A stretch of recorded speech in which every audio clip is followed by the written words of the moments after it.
Share with us on #LearnOn1. Tell us what you're learning and where you're learning it from. Send us your name and town to the One Africa TV's WhatsApp on 081 200 6659 or send an SMS to 555. One Africa TV. It just gets better.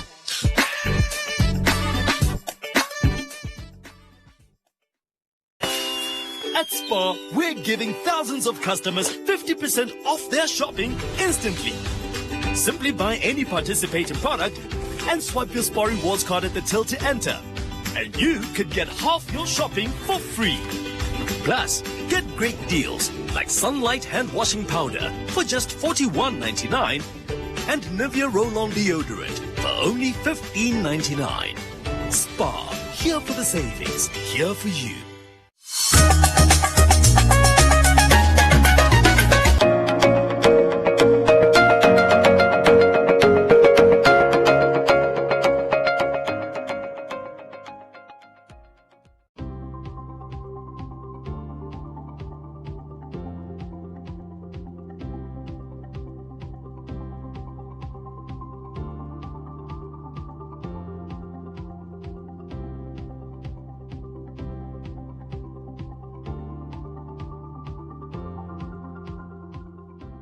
Good morning. We are busy with economic lesson from the NSSC ordinary syllabus of Namibia, and we are still at 2.1, which is about business types, and we still are busy with the private sector. You can go to the slide in the previous lessons and see all the business types in the private sector. We are doing the private limited companies today and the public limited companies. Okay, we look first to the features of a private limited company.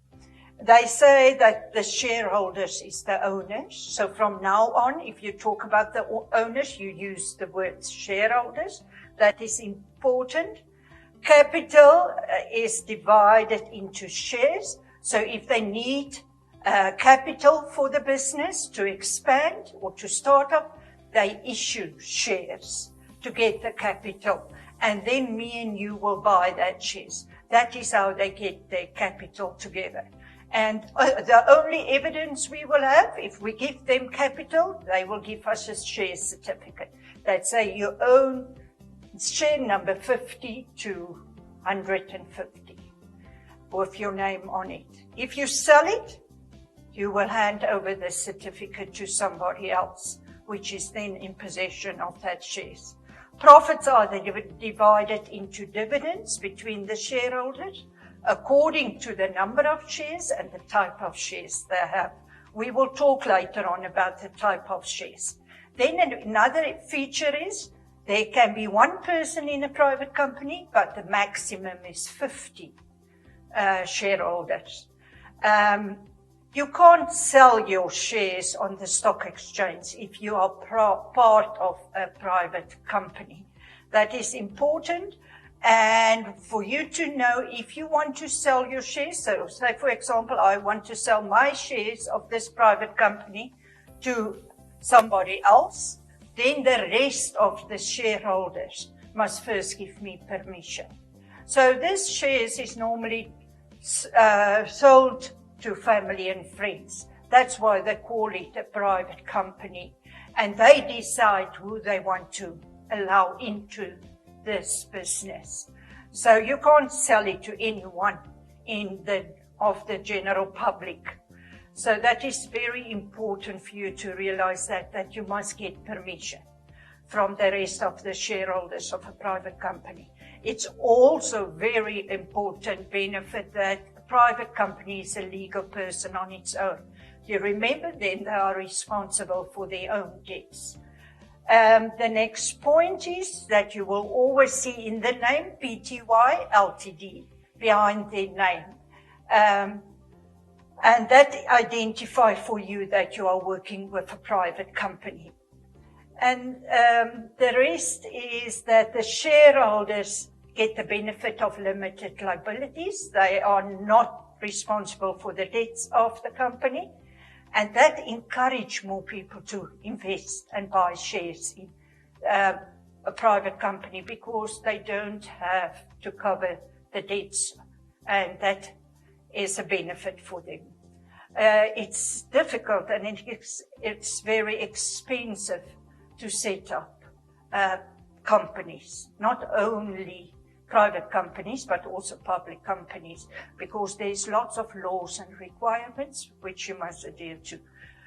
Shareholders are will normally elect a board of directors to manage private companies. You must remember, if it is a very big private company, then they will elect any person. The person don't even have to be a shareholder. And then another, if it is small and you are just 5 family members, an uncle and a brother and a father and so together, then you can also be the board of directors and act as the board of directors. That means that the ownership and the control are normally in different hands. Sometimes where it is small, is in the same hands. That means the owners can also manage the private company. Over here, you can again do group work and again identify advantages of private companies and disadvantages. You have now learned in the previous lessons how to do this, because this will benefit you if you come in an exam and they ask you advantages or disadvantages, or what is good about moving to this type of business form. Okay, and look for businesses in your community or in your country which have the words Pty Ltd behind it, and you will know that you are working, or this is an example of a private limited company. Somebody that, or some business that most of you know is Pupkewitz. They are part of a private limited company. They are in the hands of the most shareholders is family. So that is a good example for you. Okay, then we have the advantages of a private limited company. The continuity. If one shareholder died, the business continue. They can raise more capital. You remember it's 1-50 than in the case of close corporations or partnerships or obviously sole traders. And the profits is taxed, but dividends that you receive as a part of the share are as a part of the profits that are not taxed at the moment.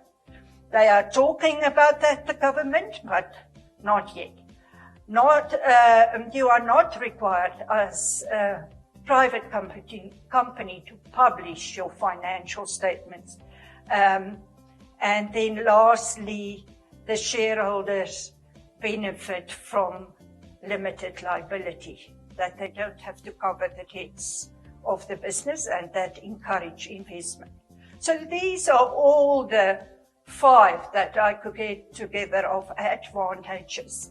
Then we look at the disadvantages. There are 3. It's more complicated and time-consuming and expensive than a CC to set up. The managers by directors. If it is small, it is managed by the shareholders. So there can be sometimes a problem that the directors don't really understand what the aims is of the shareholders and what they want to achieve for their business, if they are not the same person, the owners and the management. So that can cause disruption or disagreements. And then the disadvantages, they can't collect as many capital as public companies. We will see if we continue with public companies. So that is what I have for you at the moment on private companies. We will now look to public companies. You can also get a question, you will later on see between the difference of when is it a private company and when it is a public company. So we look at the features. Public limited companies can start with a minimum of 7 shareholders, The maximum is unlimited, it can be any amount. And then shareholders will have limited liability. They are not responsible for the debts of the public company. It's very important that you understand the legal person and understand the effect of this. It can be asked in a definition for you. And then shares are freely transferable in the case of a public company. In a case of a public company, they register at the stock exchange. Or any stock exchange, it don't have to be only the Namibian stock exchange. And if they are registered on a stock exchange, the shares of that company can be sold to any person or business that is part or that is interested in that shares. So there's no permission allowed by anyone to buy a share or sell a share. So it is available for the general public, which include individuals and firms. Ownership and control is in different hands because the owners appoint the managers, which is the board of directors. And the continuity in this business, because it's an entity on its own. It doesn't matter if one person dies, the shares will be transferred to somebody else that inherit it. The name of this business will only have LTD behind it. It means limited liability. So if you see LTD behind the name, then you know this is a public limited company. They must, according to law, publish their financial statement. Private companies and public companies must must have audited financial statements according to law. But in the case of a public company, they must also publish it. They nowadays publish it online, but most of them still publish it in a newspaper. It's normally over 2 pages, like say Bankfund, for example. That's a clear example that you can look at. Banks do that because the banks, big banks in our country, are all public limited companies. Okay, the capital is divided in shares, which they sell to the general public on the stock exchange, and the owners are also called shareholders, and their profits is also divided into dividends according to the number and type of shares, and they cannot issue a share in their own name. It is the business, the company is a legal person. The legal person issues the shares that you want to. If he needs more capital, they sit together and they decide. They issue a prospectus, that is a magazine in which they inform the new shareholders or interested people that they want to sell more shares, and that is, they give reasons what they want to do with it. So when Namibia Breweries have registered themselves on the stock exchange and they issued more shares, they have clearly explained why they want to do it. They want to expand to Zambia, Angola, Botswana, South Africa, Germany, and they need more capital for that. So that will be clear with previous years on financial statements, clearly explained to you in a prospectus. A prospectus invites you to buy shares. But remember, we are very busy with a public limited company, so we work through the stock exchange. Buying and selling of this company shares can only take place on the stock exchange. Okay, they provide many jobs because they are normally very big businesses with high output. Okay, now there are more features. They have lots of valuable assets. So if I tell you that, then you will know that they have lots of assets to offer for loans as security at the bank. So if they apply for a loan, they can really get a very big loan because the amount of assets they can offer as security is a lot. So the bank will easily give them money because of their lots of valuable assets that is on the PowerPoint. Their output is normally very high, as I've mentioned. So because of that, they can achieve economies of scale. You don't really know what economies of scale is, but later on we will explain economies of scale. It is just to bring down the average cost if the output increase. But we will explain exactly what it is in another lesson. They are usually large firms, and as I said, because of that, they usually employ a lot of workers. They sell two types of shares, which is called ordinary and preference shares. They also sell debentures, and the money that they get in except shares that they sell, they also get money through debentures, issuing debentures, or by taking out loans. So that's where the money for a public company comes from. Okay, the registration process for a public company is very time-consuming, very expensive, and so we will look at that. You must register at the Register of Companies. You must complete a certificate of incorporation. This certificate have your name, your address, and on it, and the objectives of this company. Then you must also complete an article of association, the duties of the shareholders, the directors, and when they call meetings and so forth. And once this was accepted by the Register of Companies, you must also hand yearly a copy of your financial statements, not only to the receiver of revenue or the Inland Revenue Office, you must also hand it to the Register of Companies. And as I've already have mentioned, if you want to start to sell shares on a stock exchange, you must issue a prospectus in where you invite the public to buy your shares and why you want to do that. You can do the same here in group work, look for advantages of a public limited company and disadvantages. There is both cases a lot that you can identify. Just work through the features. The examples that you can look for in your town is easy for you. You can use any of the banks, as I have said, because all of them are listed on the Namibian Stock Exchange. You can also go to the newspaper daily. The Republican have a result on the share prices of the Namibian Stock Exchange, and then you can see which companies, like Trustco, Namibia Breweries, are listed on the stock exchange.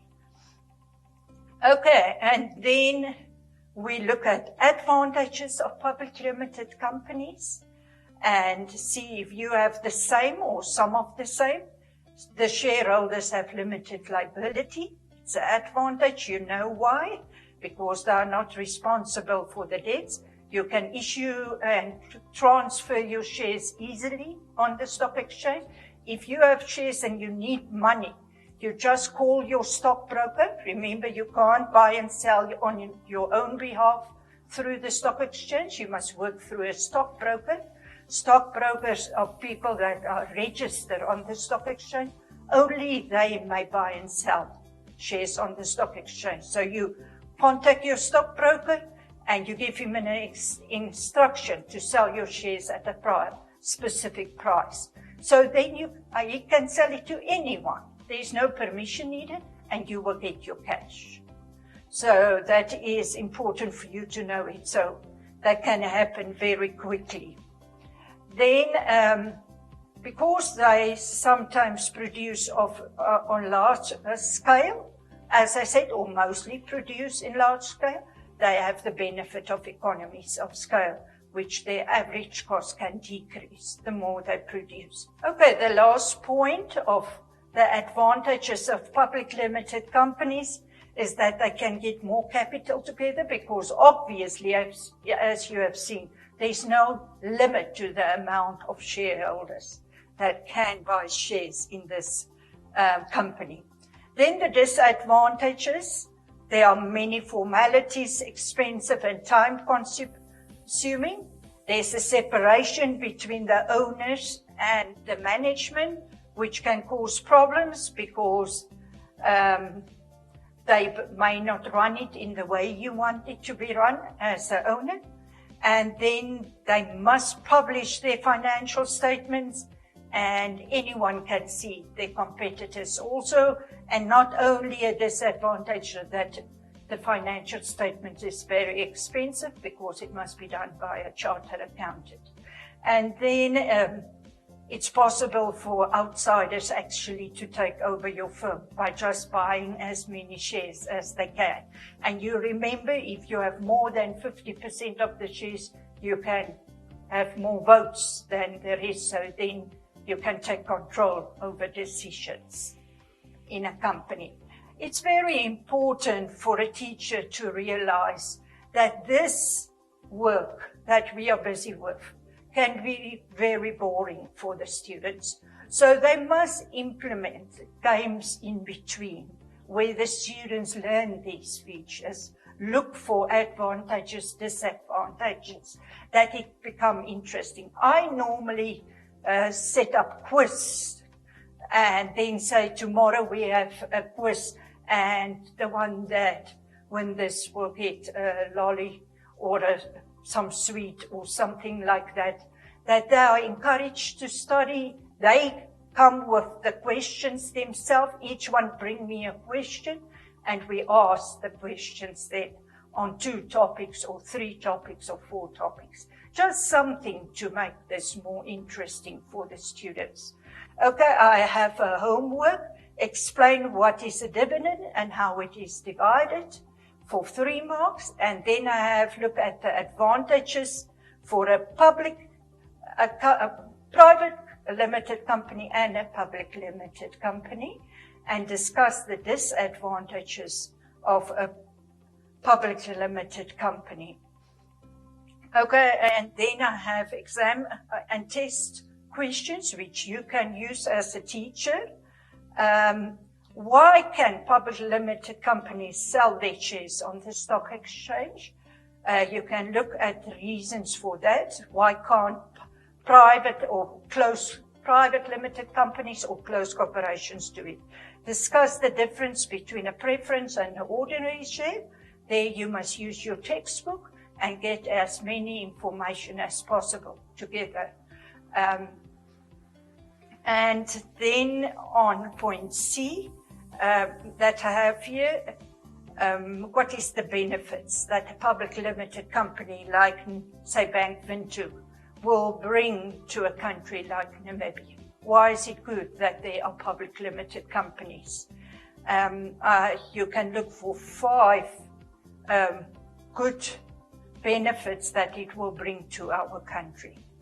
And then choose the best business type for 4 lawyers if they want to start up a business. So think of reasons.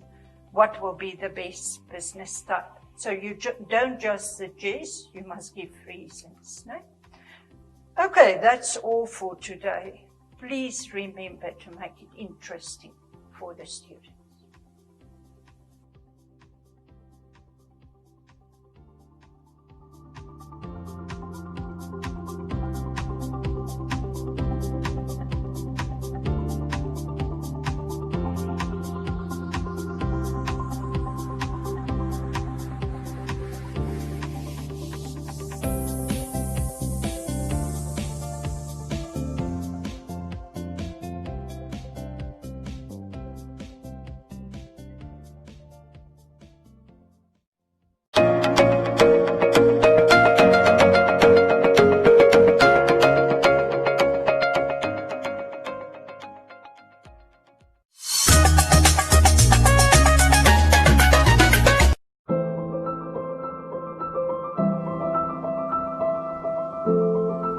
We know the world is a crazy place right now, but don't panic. Take a breath, slow down, or better yet, stop completely. We'll still be here when everything settles down. In the this time of uncertainty, look to nature. She has all the answers, you know.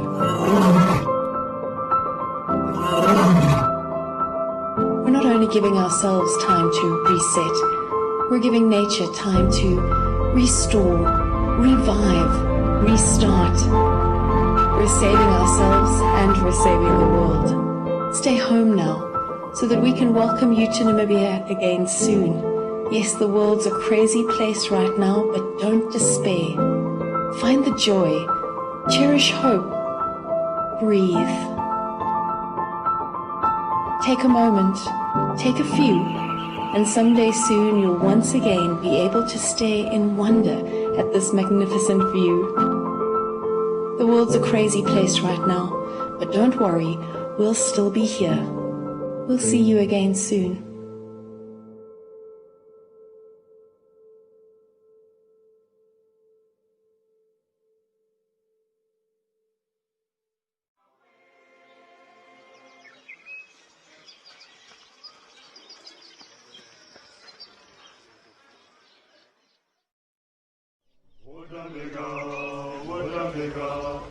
Namibia is known for its beautiful wide open landscapes. However, these deserted spaces also pose numerous educational challenges in our country's rural areas. Because of this, many learners are denied access to proper teaching and learning. At EduVision, we believe that education is the starting point to a journey of endless possibilities.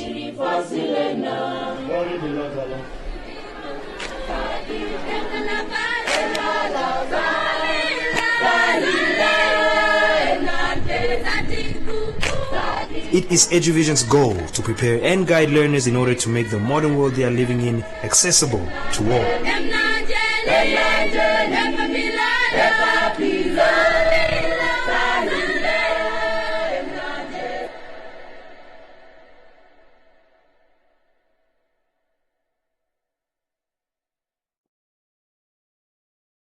In a corner of southern Africa lies a vast and sparse land, where endless horizons, dramatic scenery, and untouched wilderness abound.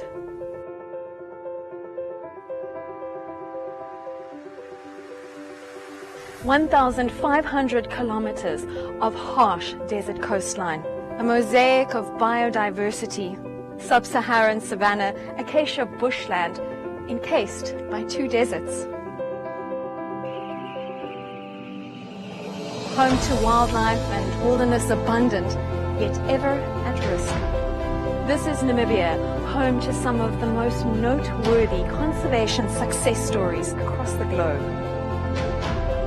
Initiatives forged, manned, and driven by passionate individuals and groups. People are busy there, walking for more than 45 kilometers a day. Special species and wild locations under constant threat from an increasingly destructive developing world. One of the world's true survivors. This is the story of the Namibian wilderness, the stories of the enigmatic wildlife and natural wonders of her realm. They are not a threat to anyone, if you understand them. This is the story of those determined to preserve it, and thereby themselves. Don't think I want to tell my children one day that we had rhinos in Namibia. I want to show them live rhinos.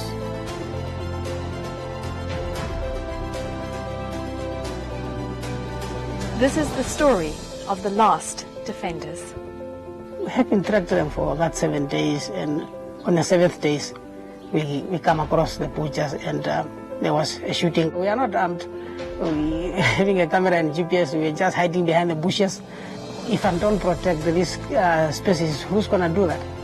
So is that why I sacrificed my life to go on conserve the rhinos. Armed out in the field with